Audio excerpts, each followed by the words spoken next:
ចាសួស្តីបងប្អូនទាំងអស់គ្នាថ្ងៃនេះនាងខ្ញុំឆាក្តៅសាច់មាន់ជាមួយម្រះព្រៅណាបងប្អូនចាមានស្ករក្រហមមានទឹកប្រេងខ្យងមានប៊ីចេងស្ករអញ្ចឹងណាបងប្អូនទឹកត្រីចានិងគ្រឿងមានសក់មុខបងប្អូនអើយចាគ្រឿងមង្គលព្រៃមានអីចាឥឡូវឆ្អិនណាបងប្អូនចាក្លិនឈ្ងុយណាបងប្អូនអើយចាឆ្អិនឲ្យមកចូលរួមជាមួយនឹងខ្ញុំបងប្អូនក្លិនដល់ឈ្ងុយបងប្អូនអើយចាសំទោសបងប្អូនអើយនឹងខាប់ពងកបងប្អូនចារឿងឈ្ងុយឲ្យបងប្អូនចាបងប្អូនមើលរបៀបនេះខ្ញុំឆាទាំងអស់គ្នាណាបងប្អូនចាជាដំបូងនេះខ្ញុំលីងសាច់មាន់នឹងឲ្យក្រៀមសិនអញ្ចឹងណាបងប្អូនឲ្យដាច់ទឹកកុំឲ្យមានក្លិនធំក្លិនមាន់អញ្ចឹងណាបងប្អូនចាកុំឲ្យធំក្លិនឆ្អាបបងប្អូនអើយចានេះខ្ញុំលីងកូរត្រឡប់ឲ្យរៀងដាច់ទឹកបន្តិចអញ្ចឹងណាបងប្អូនចាកូរឲ្យរៀងស្រស់ទឹកហើយក៏នេះខ្ញុំដួសទុកដាក់នឹងកញ្ច្រែងចាឥឡូវរៀងក្រៀមណាបងប្អូនចារៀងក្រៀមហើយបងប្អូនក្រៀមបន្តិចក៏នេះខ្ញុំចាប់ផ្ដើមដួសដាក់កញ្ច្រែងបងប្អូនចាឥឡូវដួសដាក់កញ្ច្រែងណាបងប្អូនចារៀងស្ដាច់ទឹកហើយស្រស់ទឹកហើយណាបងប្អូនឆ្អិនណាបងប្អូនចាដួសដាក់កញ្ច្រែងហើយក៏ដួសដាក់កញ្ច្រែងរួចហើយក៏នេះខ្ញុំចាប់ផ្ដើមពពងគ្រឿងបងប្អូនអើយចាឥឡូវចាប់ផ្ដើមពពងគ្រឿងបងប្អូនចាក់ប្រេងឆាហើយបងប្អូនចាចាក់ប្រេងឆារៀងច្រើនបន្តិចបងប្អូនអើយពពងគល់ក្រែកឲ្យរៀងឈ្ងុយអញ្ចឹងណាបងប្អូនចាឥឡូវចាក់គល់ក្រែកហើយបងប្អូនគ្រឿងមានសក់មុខអញ្ចឹងណាបងប្អូនខ្ទឹមសខ្ទឹមក្រហមមានម្ទេសមានល្មៀតមានដែងមាន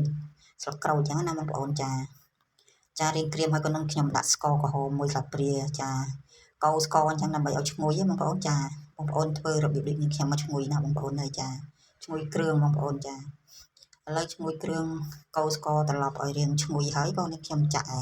ទឹកប្រេងខ្យងទឹកត្រីប៊ីចេងស្ករអញ្ចឹងណាបងប្អូនចាចាក់ឲ្យរៀងយើងកូរត្រឡប់ជាមួយគ្រឿងហ្នឹងដើម្បីឲ្យឈ្ងុយបងប្អូនចាកូរត្រឡប់រៀងឈ្ងុយហើយក៏នេះខ្ញុំចាប់ផ្ដើមចាក់ឈ្ងុយណាបងប្អូនចាទៅនឹងខ្ញុំក៏ចាប់ផ្ដើមចាក់សាច់មាន់ដែលខ្ញុំលីងហើយបងប្អូនចាក្លិនឈ្ងុយបងប្អូនអើយឈ្ងុយណាស់បងប្អូនចាកូរឡើងក្រហមគ្រឿងឡើងស្រួយណាបងប្អូនគ្រឿងស្អិតណែគល់ស្ក្រេណាបងប្អូនចាធ្វើរបៀបនេះខ្ញុំអញ្ចឹងជាតិបងប្អូនឆ្ងាញ់ចាឈ្ងុយទៀតបងប្អូនចាឥឡូវខ្ញុំចាប់ផ្ដើមចាក់សាច់មាន់ដែលខ្ញុំលីងហើយបងប្អូនចាលីងហើយនឹងក៏នាងខ្ញុំកូរត្រឡប់ឲ្យសព្វគ្រឿងអញ្ចឹងណាបងប្អូនចាសំទោសបងប្អូនហើយរៀងខាពងកអញ្ចឹងណាបងប្អូនចាកូរត្រឡប់ឲ្យសព្វគ្រឿងហើយក៏នេះខ្ញុំចាក់ទឹកបន្តិចមកងាស់បងប្អូនចាមកងាស់ឲ្យផុយសាច់បងប្អូនចាឥឡូវផុយសាច់ហើយឆ្អិនហើយណាបងប្អូននេះខ្ញុំចាប់ផ្ដើមចាក់ម្រះព្រៅបងប្អូនចាកូរត្រឡប់បន្តិចទៅមិននេះខ្ញុំដាក់ម្រះព្រៅបងប្អូនចាចូលគ្រឿងជាតិគ្នាហើយបងប្អូនក៏នេះខ្ញុំចាក់ម្រះព្រៅ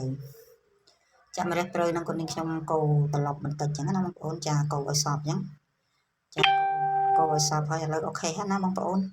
ចាមកញ៉ាំជុំគ្នាជាមួយនឹងខ្ញុំបងប្អូនអើយក្លិនឡើងឈ្ងុយបងប្អូនឈ្ងុយមែនបងប្អូនចា